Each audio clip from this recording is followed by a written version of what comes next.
Okay, welcome back to another episode of Chatting Cinema. I'm Gianni. I'm Flynn. And this is Luke.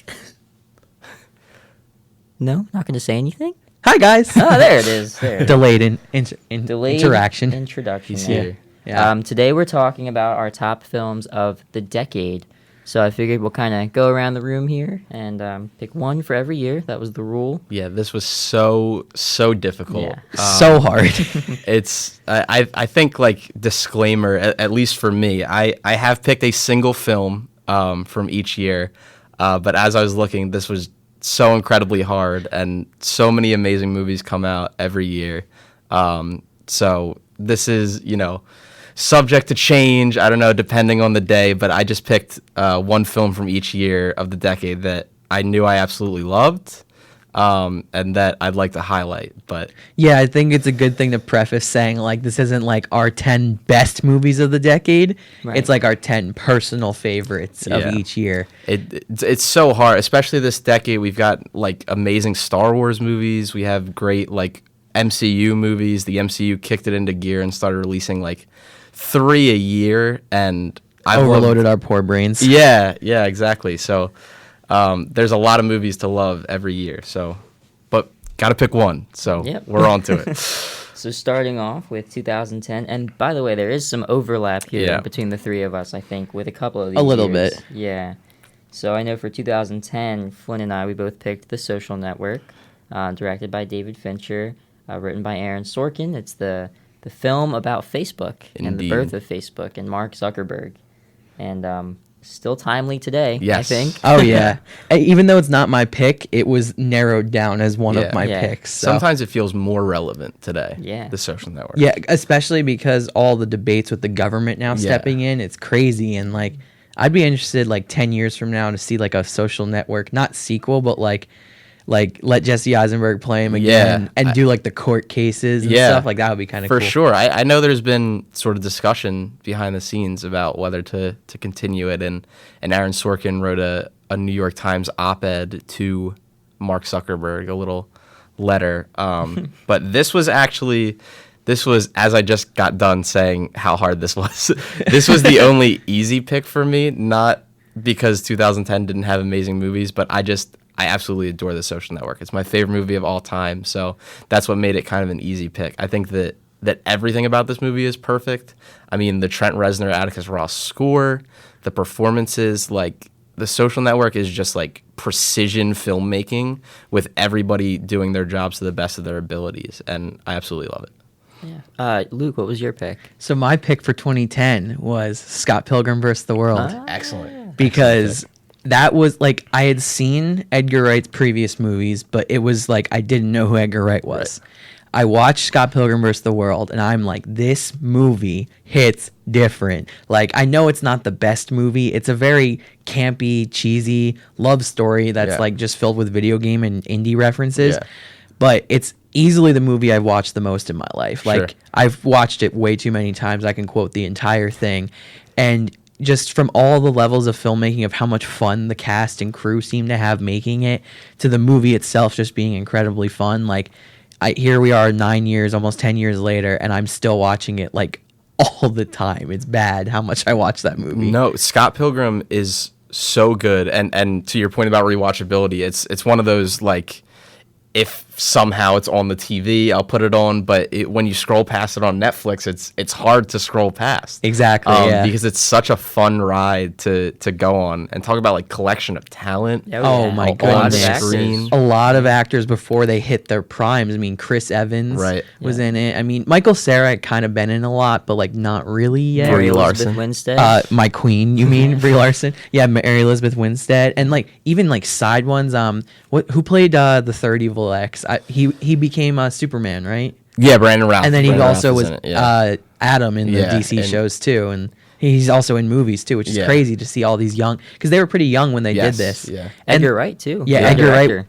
Yeah, well, he had made Shaun of the Dead and Hot Fuzz before that. Yeah. Right. So it wasn't like his first rodeo, but he was still pretty new to the scene. Like I said, that was Yeah. when he got put on my map, and he's one of my favorite directors now. So Shout out Edgar Wright. Figure out how to make a bad movie, Edgar Wright, because Yeah, apparently you don't know how to do yeah, it. apparently not. Which whatever he's working on next, I'm very excited for. But yeah, just to close out on Scott Pilgrim, I mean, anybody still looking for how to make a video game movie and thinking that they can't do it, it's been done. It's Scott Pilgrim. Ready It's the Player best. One people clearly did not watch it. Yeah, watch Scott Pilgrim. Thank you, 2010. I love you. I really did love that year. I loved every year. It's almost. been a Oh yeah, great no, you're year, right. man. You're Every right. year. But I just get Movies are great. sentimental. And I feel like as we go, it just gets harder. Yes. Like 11, yeah, that 12, that was 13. certainly my experience. And like also, Toy Story 3 was 2010, so Yeah, that like- was a heart jerker or tear jerker. Heart jerker. Heart jerker too, yeah. That's the one. It was so hard to not pick that. Heart Jerker Productions. We should make that a thing. Yeah. That'd be- All right, so 2011, I picked 50-50, which is a really great movie. It's really funny, but also super dramatic. Yeah. I think it's one of Joseph Gordon-Levitt's best performances and one of his most underrated. Yeah. And Seth Rogen, too. I think it was kind of his first foray into drama, too. And mixing that with his comedic style was very, very bold, I think. Yeah. But yeah, that film to me just is personally like just one of my favorites of all time. It's about cancer and Yeah. like, which is a hard thing. It's hard to make your Very movie difficult. entertaining, let alone funny. Yeah. And it is. It hits all of those emotional moments and it hits its jokes really well too. So Yeah, very underrated. It's hard to believe with a cast like that movie has that Yeah. it kind of flies under the radar so much. But And I very good. believe Joseph Gordon-Levitt was nominated for a Golden Globe that year for that film. So good on him. Good for him. Yeah, no, he's a very underrated actor He in is, yeah. general. Like Yeah. I'm hoping the 2020s treat Joseph right. Yeah, for sure. My pick in 2011 was Harry Potter and the Deathly Hallows Part 2. As I set out making this list, I was going to try and kind of avoid the bigger franchises and focus on smaller movies because everybody knows I love Harry Potter and Star Wars and Marvel. I was going to try to not pick movies from that, but I just couldn't in this year with Deathly Hallows Part 2. It means so much to me. I can remember vividly where I was quite young, but where I was like in life, I can remember going to watch the movie at midnight. Back when midnight movies were still a thing. Yes, with my scarf and my Elder Wand in hand and my time turner on my neck. And it's just, you know, the Harry Potter movies had kind of an impossible task. And to bring it home with Deathly Hallows Part 2, which is a movie that is like all climax. Yeah, like, it really is. As much as I love Deathly Hallows Part 1, everything it sets up, you know, Deathly Hallows Part 2 is just tying a knot on everything. Everybody has fully grown into their roles. The Battle of Hogwarts visually is crazy good. There's dramatic moments that it makes me cry. It makes me happy. I love Deathly Hallows Part 2. So that was my pick for 2011. My pick was none other than, this is such a surprise coming from this baseball lover, Moneyball. Moneyball, man. I love baseball movies, don't get me wrong, but most of them aren't serious. Yeah. Like, they're mostly comedies, which is great because baseball is a great medium for comedy. I mean, like, like Major League is hilarious, and like Sandlot's more serious side, even though it's like a coming of age in Yeah. baseball. But like Sandlot. up until that point, like this is the legitimate, like it got nominated for awards Yeah. baseball movie, and I remember watching it and just being in love with it because it, like, I love history, I love baseball, I love movies. It's like those Yeah. three things are perfect for this, and like Aaron Sorkin wrote it, so it's already a great start. And I was saying to you guys before, I think Brad Pitt's like my favorite actor, like if I'm thinking about it, just like all of his roles. So that movie just really hit home for me as such a baseball fan because they Yeah. did the sport right too. It wasn't like they made fun of it. Right, They didn't portray it inaccurately. They portrayed it how it was. And a lot of people don't understand the sport. And I think that was like a lot of people's view into how baseball works and how hard it is to be a ball player. Yeah. So I just love that movie for accomplishing that feat alone. And also Jonah Hill, another great Yeah. serious performance too.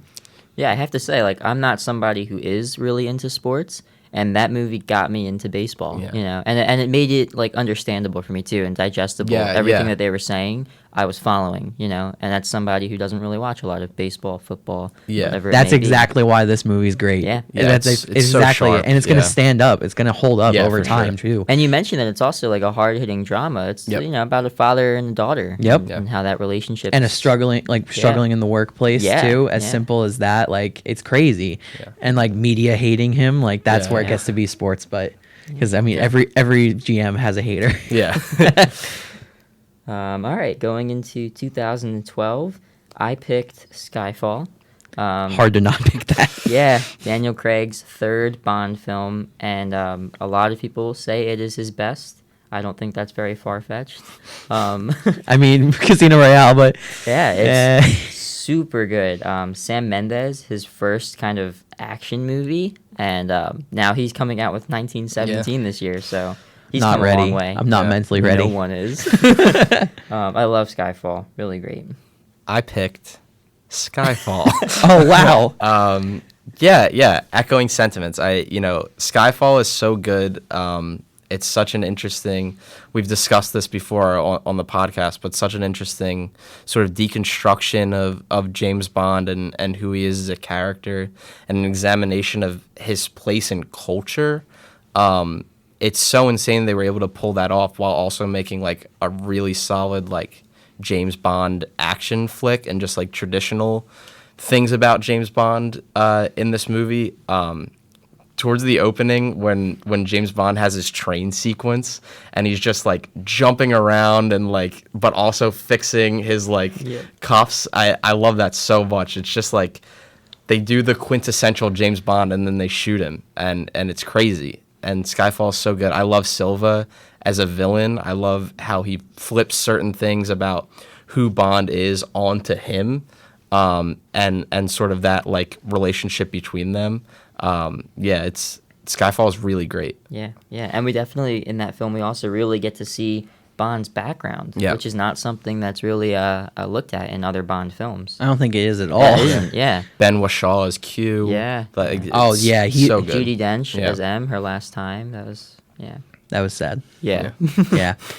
So for me, I would have picked Skyfall, but I was going through the list and I was like, oh baby.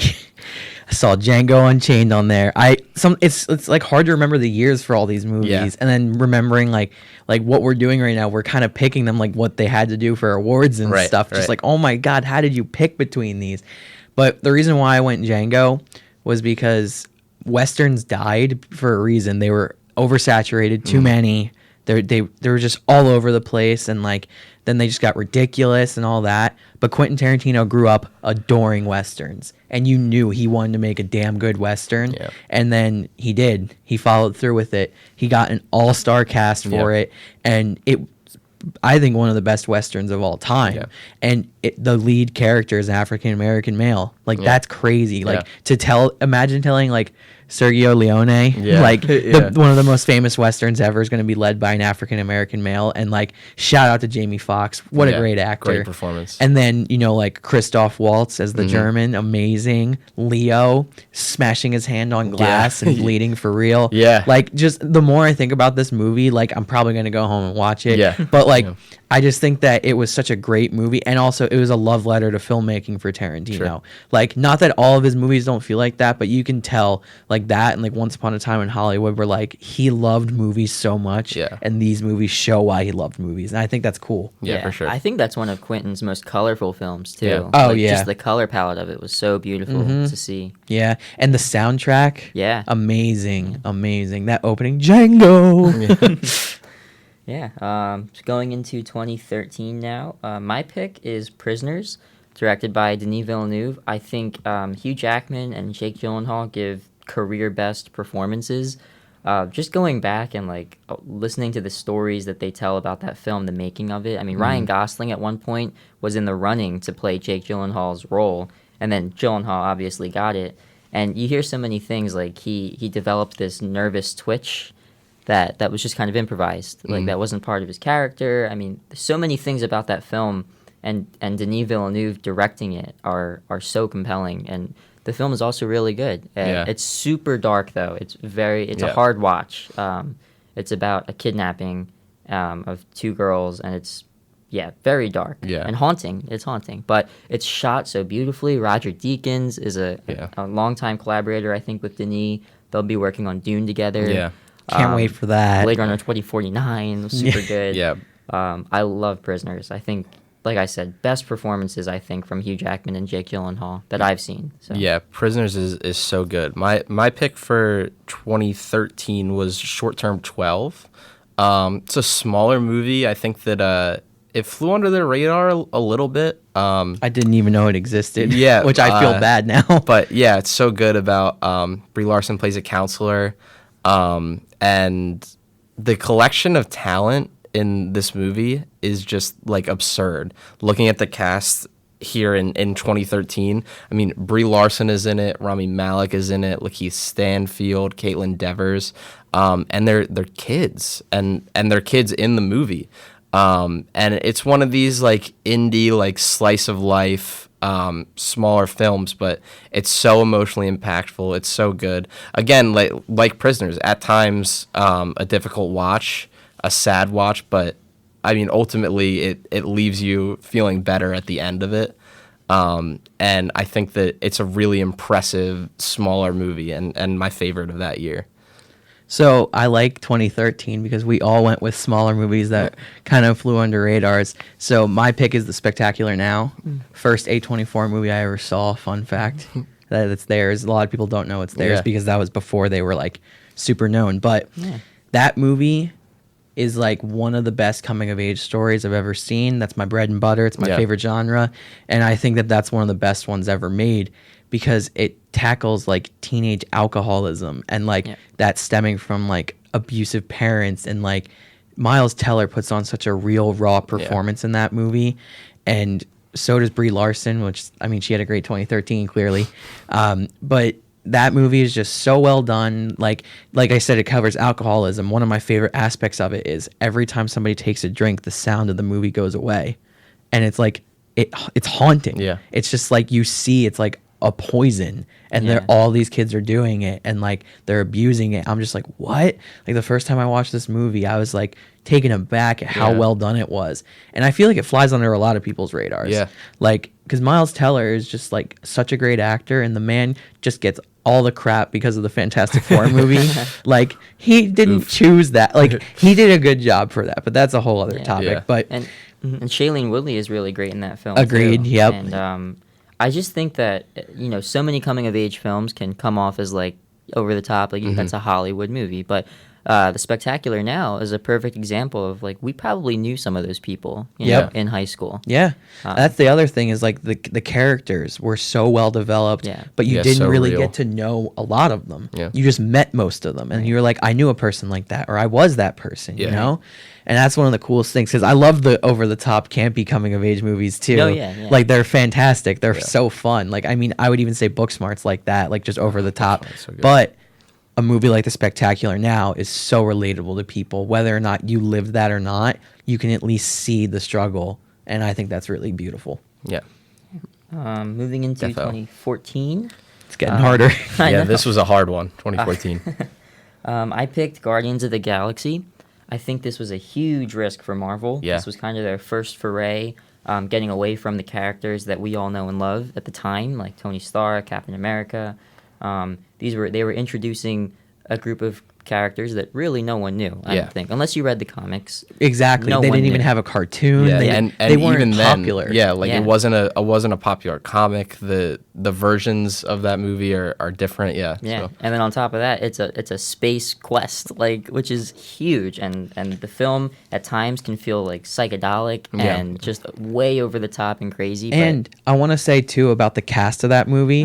Like, not that they weren't good actors, but they took a risk on the cast of like these people weren't leading people yet, but they are now because of Guardians. Yeah. Like, I mean, Bradley Cooper's a little different, but you're not using his face. Like, Chris Pratt was a sitcom guy who was funny as hell. Like, that's what he had at that point. Not that he's not a great actor. Sure. We know he is. But like, him as a leading man cemented after that movie. Look at how many movies he's led since then. Think about it. It's crazy. Yeah, Dave Bautista, love that man. Saw him wrestle at WrestleMania last year. And I think about Guardians of the Galaxy, and I think that whole film is a testament to James Gunn. as the writer director, that it wouldn't have worked without him. And I think it was the turning point for Marvel. Yeah. Because like you said, they broke away from everything they knew. Yeah. And from that point on, it was like, okay, we can do other things. It's not just the Phase 1 characters. This is real. Yeah. My pick for 2014 was Whiplash. I love this movie. Damien Chazelle directed, starring Miles Teller, and it's so good. I remember watching Whiplash, streaming it when I watched it for the first time, and I finished it, and then I immediately put it on again. And that's the only time I've ever done that with a movie. It's so good. About Miles Teller, who's a drummer, trying to make it, trying to see if he can, play the big stuff at the Kennedy Center, and it's just like Whiplash to me is everything great about indie filmmaking, because it kind of came out of nowhere.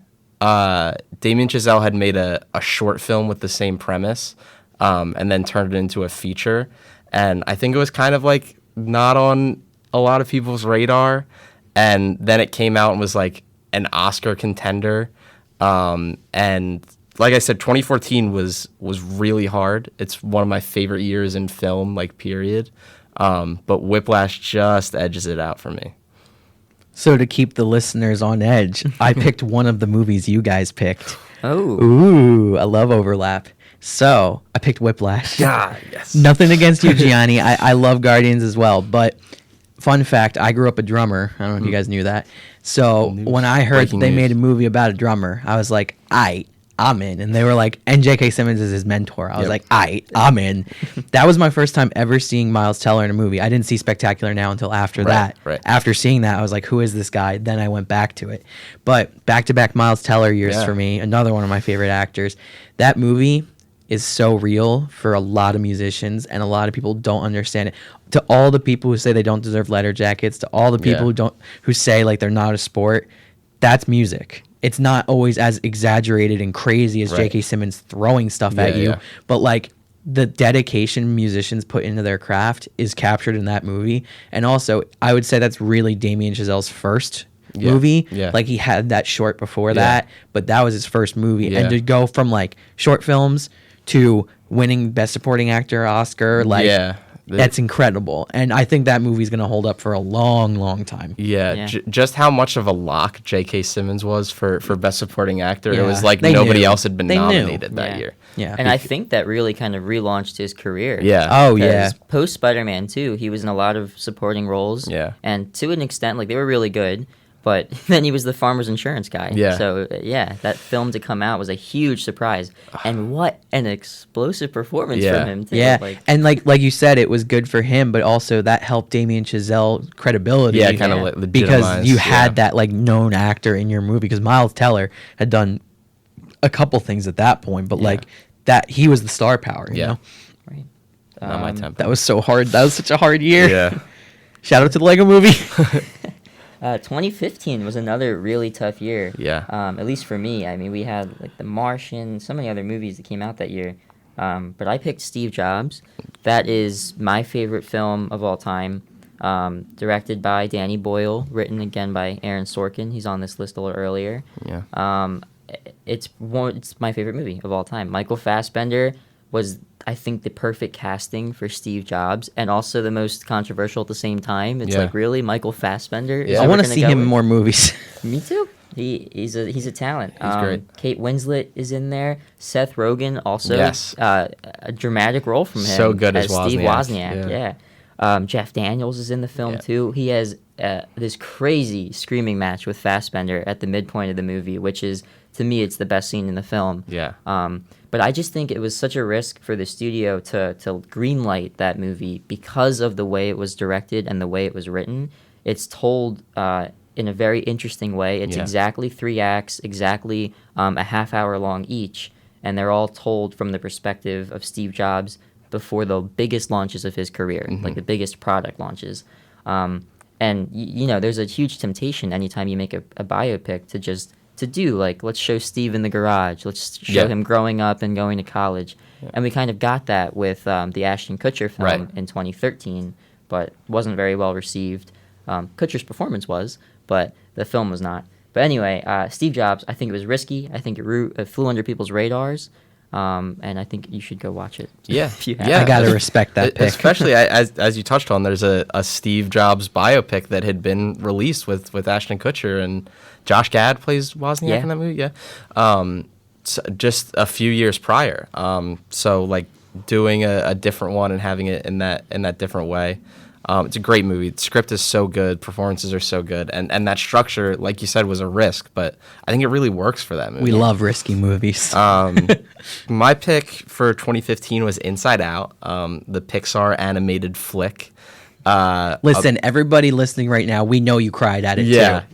Don't lie. Don't try and front like you didn't cry at Inside Out. I remember Lava was the animated short attached to Inside Out. Crying. Yeah, so I was already crying. Crying over started. geography. Yeah, but Inside Out, what can you say about a girl, Riley, and the emotions in her head? And parts of it are about growing up, and parts of it are how we feel about things, and that's why I think it's so emotionally impactful, because it's literally about emotion.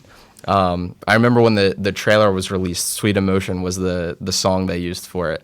That's a good trailer, because it's a good movie, easy to promote for a movie like this. And yeah, the big spoilers for Inside Out. Spoiler alert!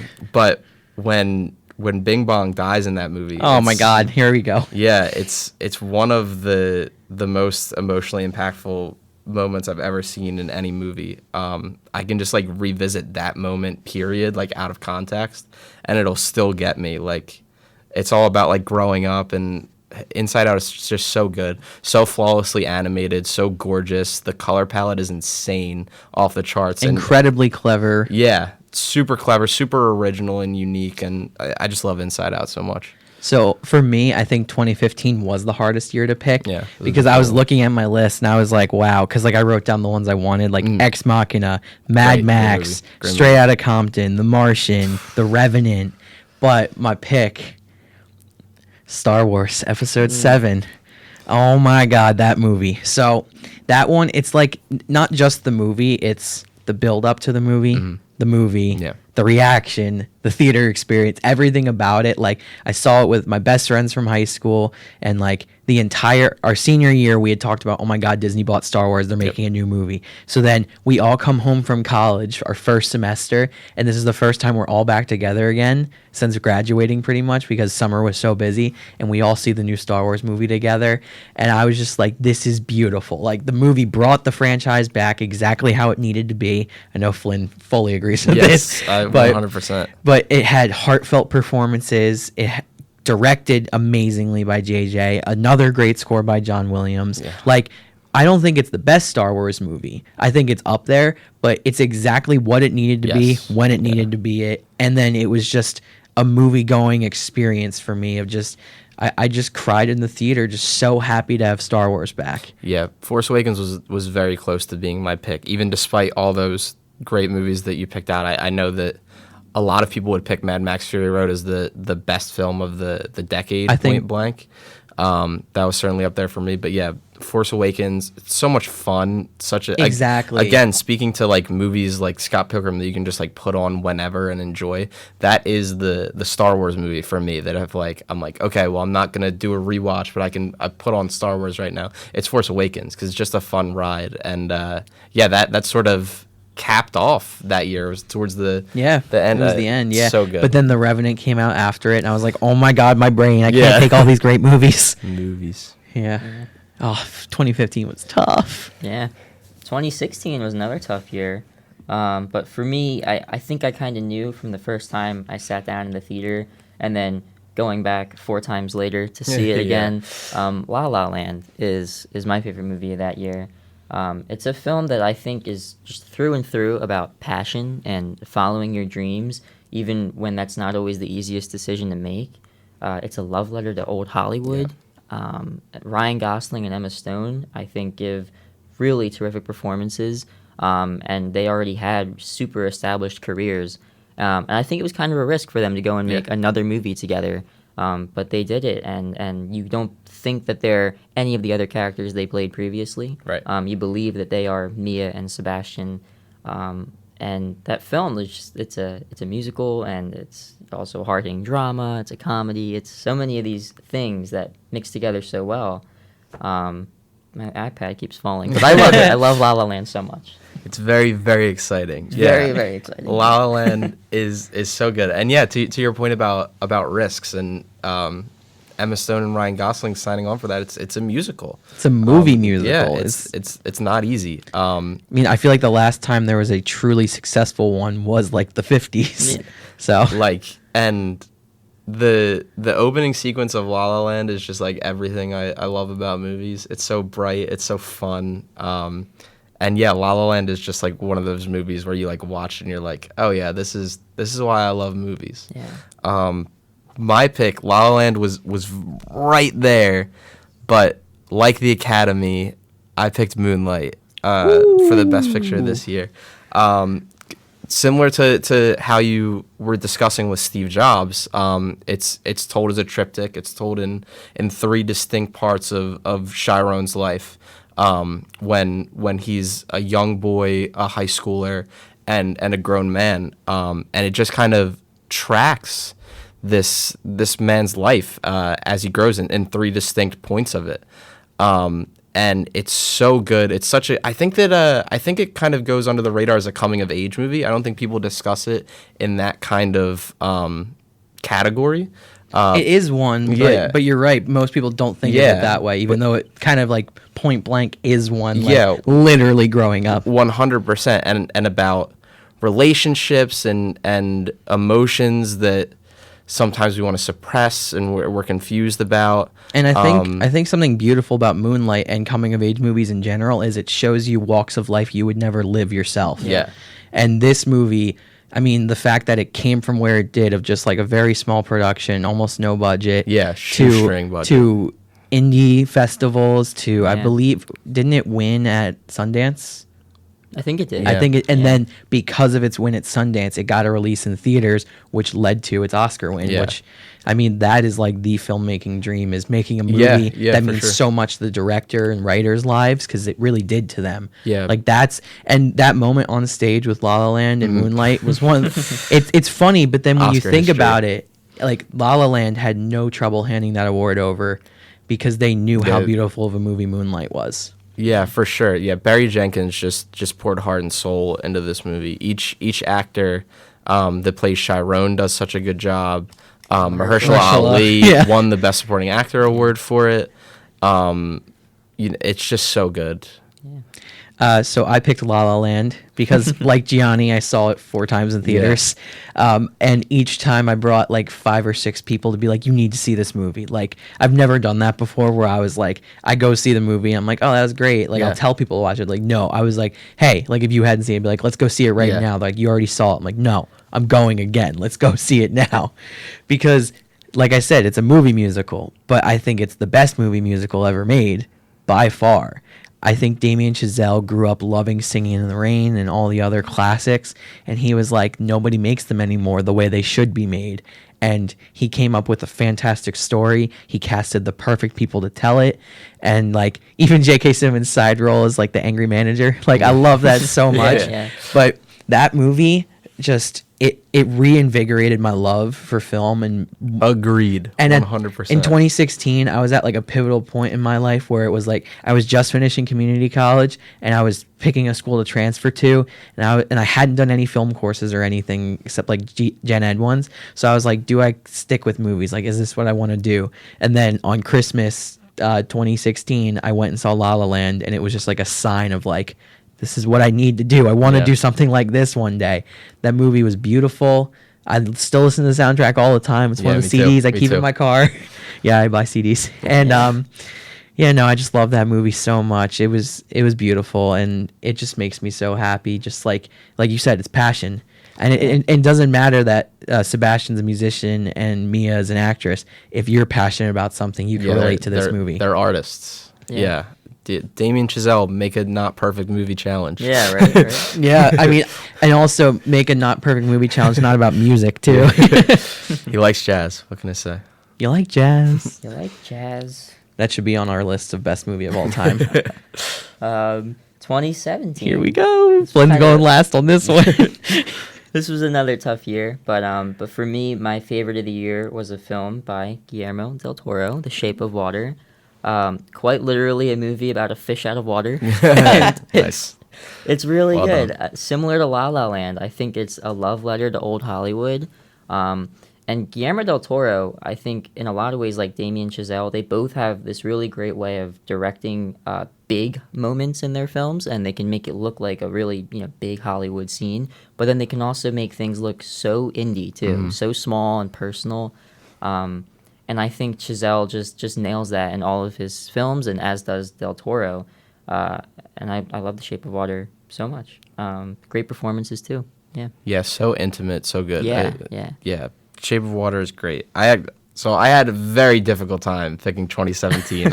You want me to go? Yeah, you can go first. Yeah. Alrighty. So mine was actually really easy, and it's because the amount of times I've watched this movie since, much like another film of this director's that's on my list, Baby Driver, because Edgar Wright, like, bro, chill. Yeah. Please relax. You go from making Scott Pilgrim, which is like personal, like heartfelt favorite movie of mine, to making Baby Driver, which is like filmmaker technique wise, like my favorite movie ever. How do you do it? He made an entire movie to like weird, cool alternative rock, not known rock songs. And like it was a heist movie, it was a love movie, all these great things, fantastic cast of amazing actors. And I was blown away when I saw that movie. I was just like, this actually happened. I bought a ticket. I walked in. I sat down and saw this movie. This actually happened. Like, I was so taken aback by Baby Driver. And I think my favorite part is how he used Easy by the Commodores. Yeah. Like, have you ever seen the behind the scenes feature where Ansel Elgort sings or lip syncs to it? And that was his audition. Yeah. That was so cool. It was such a simple thing, but I was like, this is so cool. I love this movie. And I think Baby Driver was a huge surprise because in all of the marketing and the trailers, it kind of looked like a by-the-numbers action pick. Yeah. Sure. But and then you remember, Edgar Wright is directing this. Yeah. Like, So, don't forget. Yeah, there's so much going on under the surface there. I mean, we look at what it means to be disabled. And so many kind of really important social commentary in that film. It's really effective. It's the little things that set Baby Driver apart. And every time you watch it, you find something new. I mean, like personally, like when I watched it the second time, I had to go back to the scene where he gets coffee and just watch it like 5 more times because every single lyric is happening on screen. Yeah. That's insane. And it's a one take. Yeah. Yeah, for sure. Gianni and Luke were in here as I was picking 2017. And, I'm excited. And like many other years, it was very difficult. But this one especially. There are so many movies. I adore Lady Bird. I adore Florida Project, Logan, Shape of Water, Blade Runner 2049, Last Jedi. I know I'm cheating here a little bit. But my 3 Billboards too. But my pick was Baby Driver. It was Baby Driver. I remember... I mean, much like we've described the theater experiences for Last Jedi and La La Land, I felt those as well. And Baby Driver was another one where just like you sit down and you strap in, and it is just like pure movie excellence. Like just you don't think of like action car movies as like precision filmmaking. That's more like the Steve Jobs, like The Social Network. But it is, like you were saying about the coffee scene with every lyric happening, like it is just, there's so many little touches, the ringing of the tinnitus being there when there's not music there. Baby Driver is just like, it's perfect. Like Edgar Wright did such an amazing job. Ansel Elgort as Baby is like one of those performances for me that I just like absolutely adore. Lily James as Deborah and like John Hamm in this movie. Jamie Foxx as Bones. He's like so good. So John Bernthal. he said if you don't see me, it's because I'm dead. And then we never see him again. Then we never see him. I love that. It is just, and I think that a lot of people were very excited about this movie and knew Edgar Wright, but I think that a lot of like general audiences and stuff kind of saw people by surprise, and we're like, oh, it's a car movie. Like I don't like Fast and Furious. Really like the Fast and Furious movies. I don't know, and it's like Baby Driver, man. It's like a Fast and Furious movie on steroids. Yeah, so it was very hard to pick for 2017.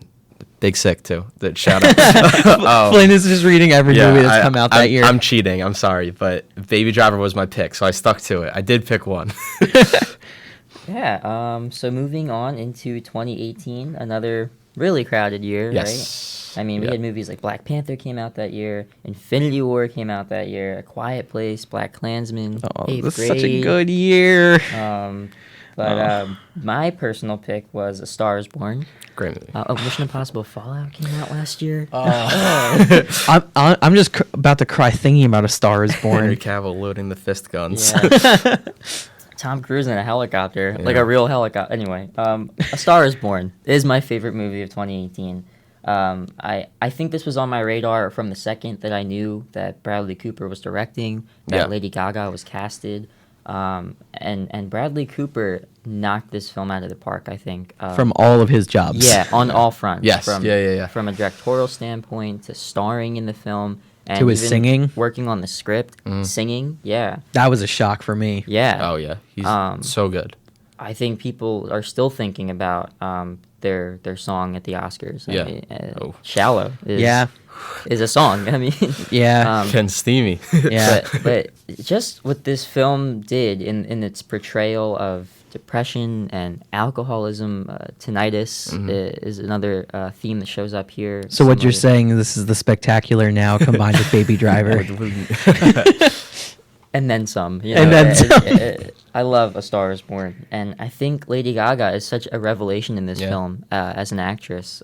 Such a powerful performance, and Sam Elliott too. Yeah. As- Great performance The from him. mustache Totally himself. snipped. And Snubbed. I mean, at the yeah, Oscars. snubbed. He Well, was snibbed. a fantastic drinking game is every time Sam Elliott curses in that movie, just take a sip Yeah. because all of his lines are cursing. Yeah.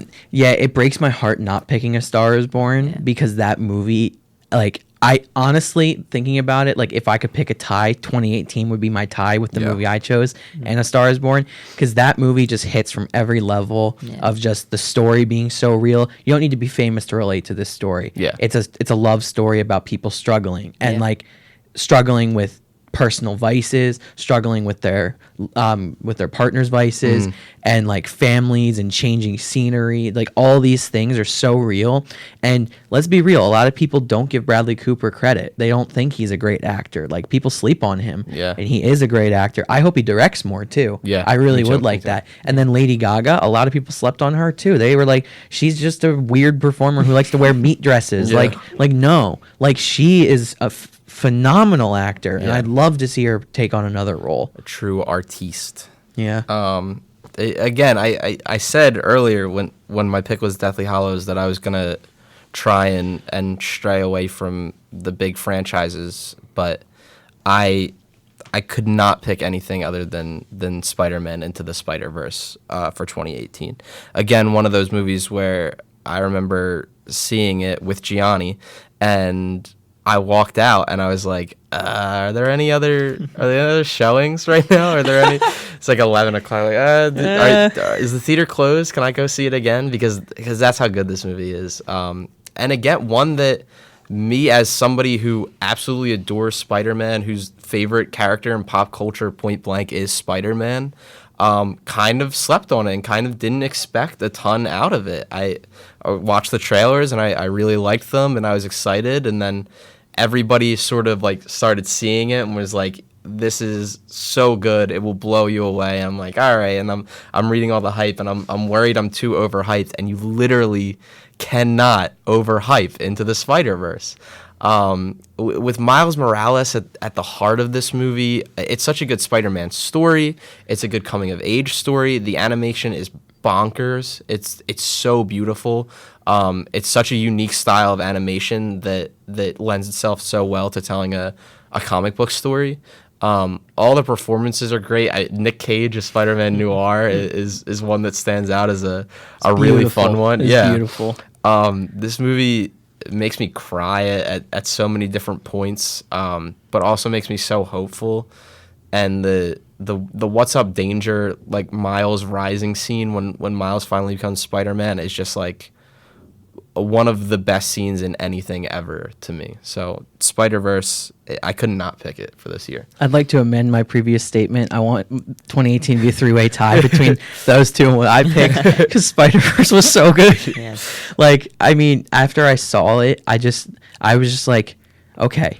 Like, Phil Lord and Christopher Miller really just upstaged 3 live-action Spider-Man movie trilogy / pairs. Yeah. Because this is the best piece of Spider-Man media we've Yeah. ever gotten. Don't get me wrong. Spider-Man and his Spider Friends, beautiful TV show from the 60s. We love it. But like, this movie through and through is what Spider-Man is Yeah. at the core of his character.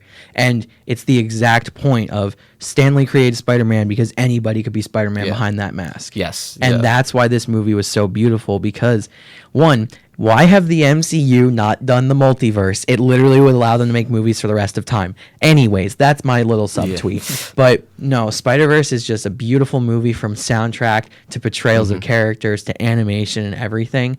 So actually, I said 2015 was the hardest, but like, these are 3 of my favorite Yeah. movies ever, and I keep referencing mine, so I guess I should say mine now. Let's hear it. But also, I feel like you both already know it because of how obsessed I am with it. I gotta go with mid-90s. Like they know me so well, and Yeah. I've watched that movie so many times. It's just, Jonah Hill popped off. Yeah. He just popped off. The man has wanted to be a director his whole life, and he came up with the best path to it by being a great actor. Yeah. He learned from so many great directors. He said his film school was being on every set he was ever Yeah. on. And I think that is so cool. I loved all the behind the scenes, the making of this movie, how real it is, how he went to skate parks in LA, and that's how he cast the crew. They were all just kids he found in a skate park. It wasn't any actors or anything. A couple of them had done some acting because they were in Lucas LA. Hedges. Well, all right, he's different. I meant the skate crew. No, I know. Wait. Yeah. Hold up. But no, that movie, the soundtrack is amazing. The score, it's Trent Reznor, and beautiful score. Only 4 pieces of music because they use a lot of 90s music as well. Yeah. But like, the pairing of his score with the 90s music is amazing. The set design, like how it feels that it is the 90s, incredible. And also a minimalistic story. It was a story about kids. There wasn't like some crazy thing happening to them. Like, don't get me wrong, I love The Sandlot, but like, the plot of that wouldn't really ever happen. Yeah. Like, it was exaggeration of kids, and we love it. But mid-90s is probably something so many kids in the Los Angeles, California area went through, because it's not like there was like a crazy plot detail that happens to these kids. This is just their lives. Yeah. And like, you see the struggles of each of their lives, and you see it through Stevie's point of view, who's the youngest, who's the most naive, who he himself doesn't even know his own struggles, but we can see them. And it's just such a real story, and Jonah Hill poured his heart and soul into it. Yeah. So 2018, you were beautiful. I loved you. Movies are great. 2019, we made it through the decade here. I think 2019 is already shaping up to be probably one of the most difficult years to pick your number one. Yeah, right? for sure. That's definitely something I've felt this year. Yeah. I feel like every movie I've seen, especially in the past like latter month or half. so, Yeah. has just been like, wow, how do I pick? Like, Yeah, so many of them I feel like are contenders for like my number one spot. And obviously we haven't seen everything. 2019 is not over yet. Still so, got Rise of Skywalker in Yes. 1917 to Yeah. go, and Little Women. Little Yeah. Women. So we figured So we it's make tough. this a little bit of a discussion. Yeah. I'd like to throw one out there. Yeah. Yes. So it's from early in the year, but it's going to get slept on because of the rest of the year. Captain Marvel. Yes. Yeah. I adore Captain Marvel. I do too. I just love the 90s. Yeah. But Captain Marvel was honestly slept on when it came out Yep. too. A lot of people said it was just like, oh no, feminism. Yeah. Like, no. Yeah. Brie Larson's amazing. Sam Jackson's amazing. That movie was so well done, Yeah. so heartfelt, great side cast of characters. And I know it's not my pick, but I still feel like it deserves a shout out for being Wonder Woman. We get it, but like, this was a big deal when this movie Yeah. came out. Yeah, for sure. I like you said, it does kind of, I think, fall to the wayside because internet people were angry about it, and some people think that it's just like the next like typical Marvel origin story, but I didn't feel that at all. I feel like it has a lot of heart, and as a big fan of the Kelly Sue DeConnick Captain Marvel comics, like I just felt like I was watching one of them come to life. But yeah, I think it gets slept on, especially this year when the other Marvel movies were Far From Home And and Endgame. Endgame. Like it's Might be hard. Marvel's best Yeah. year by far, I think. Yeah, it'd probably be my pick for Marvel's best year because I loved all three of those movies. Same here. And they're gonna be up there for me. And my three that are kind of like competing for the first spot right now before I see even more movies are The Lighthouse, Knives Out, and Parasite. So we've talked about all three of these movies on the podcast before. But I think that all three of them are great. The Lighthouse is just like a wonderful like look at a descent into madness, and not a ton happens, and it's dark and it's like haunting, and Robert Pattinson and Willem Dafoe are just powerhouses in this movie. I think their performances are probably going to get slept on. I don't think they're going to get nominated for Academy Awards. Willem has a better chance, I think, than Pattinson. But Pattinson in this movie has been my favorite performance of the year. I still got to see that. I missed that one. It's so good. Knives Out, we did a full kind of spoiler talk about. Yeah. But it's just a great murder mystery. Rian Johnson. Keep bringing back this phrase of precision filmmaking. Yeah. Like everything in Knives Out happens for a reason. The cast goes nuts. It's such a great collection of talent. I feel like they all had to take pay cuts. There's no way. There's no way they could have made that movie on their normal salaries. Yeah, like I remember each news article that came out that was announcing a new casting for Knives Out. I was just like, wait, like what? Like they said, Daniel Craig. I'm like, okay, because that was pretty early on. I'm like, all right, they got their guy. Like that's their lead. That's their star power. Yeah. And then it was like from there. Oh wait, let me cast a bunch of other amazing actors. I was like, chill out. Let's bring in Chris Evans and Anna de Armas. I'd go out on a limb and say it's probably the best whodunit ever. Yeah, it's definitely up there, and I would really love for them to sort of for Ryan to make more of these. And then Parasite, Bong Joon-ho's movie about class struggle. Again, like I said with Mad Max, I think that a lot of people are picking this as their best movie of the decade, point blank. And I think it's a fair choice because Parasite is just really incredible. I mean, the performances are insane. The direction is just like perfect. I don't think there's any other word to describe Bong Joon-ho's direction of this movie. It's perfect. The score is great. It's super emotionally impactful. It's super tense.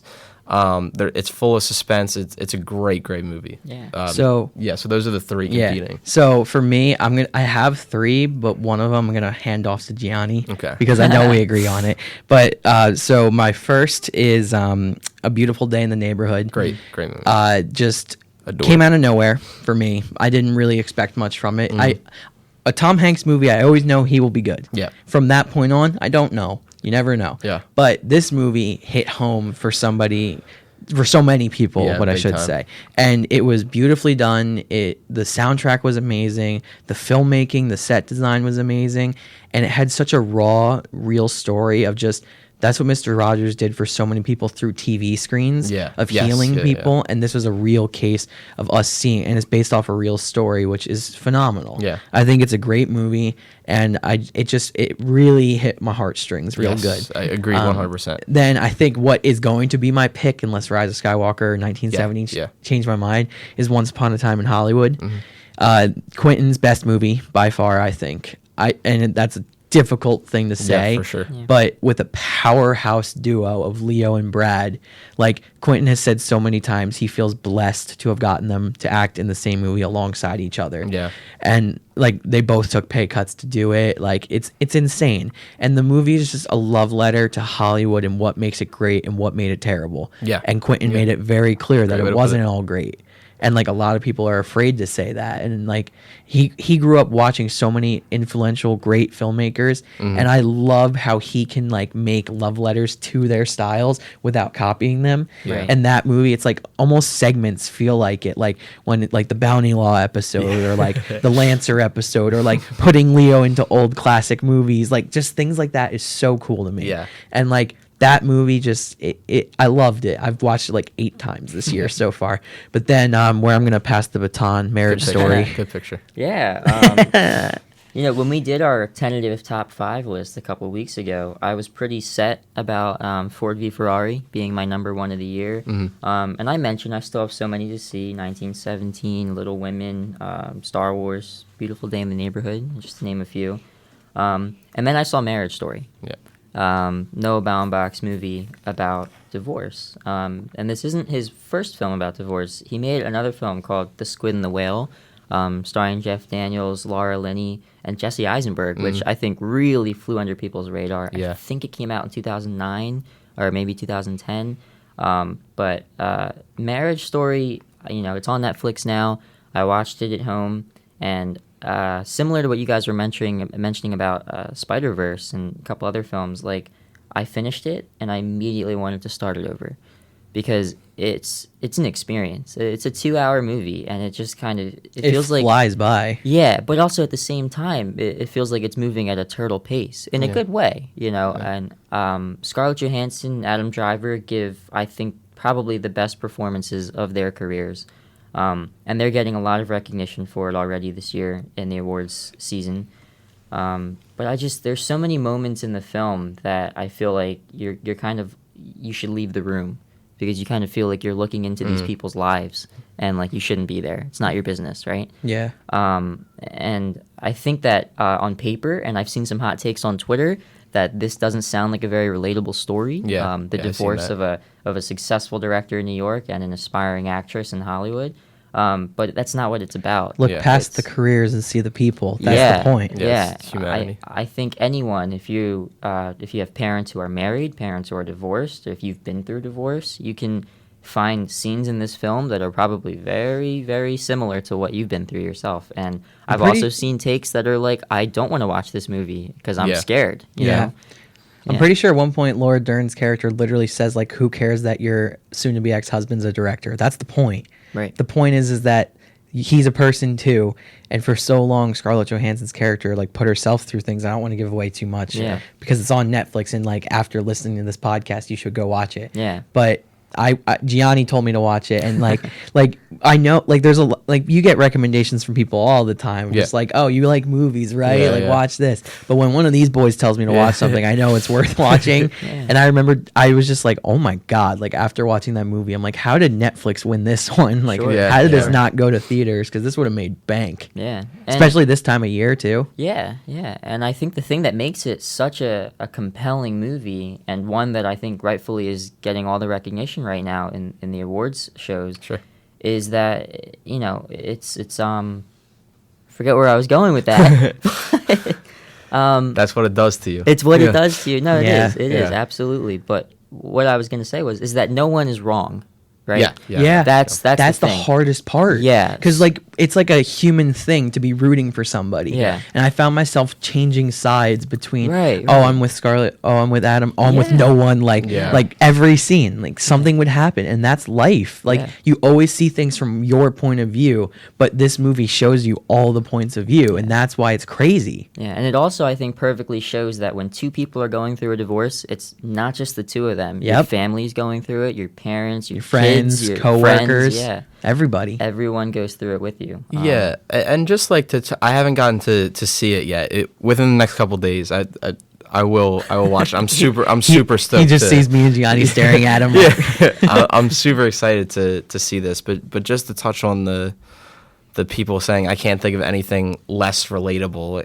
I can't think of anything less relatable than having spider powers, and Spider-Man speaks to me so deeply, and I've never related to a character more. And I can't relate to being a wizard, but Harry Potter can still make me cry. Like I can't relate to having the Force and using lightsabers, but Luke Skywalker is the most so relatable. Like it's a story about humanity and relationships, and I don't understand how you could just like discount a film because of the character's status. It's closed-mindedness. People don't have it. It's not good.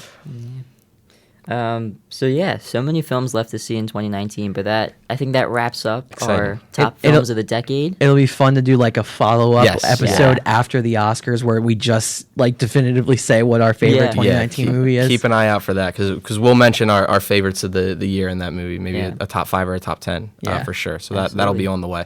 Sure. Yeah, looking forward to all of that. and more.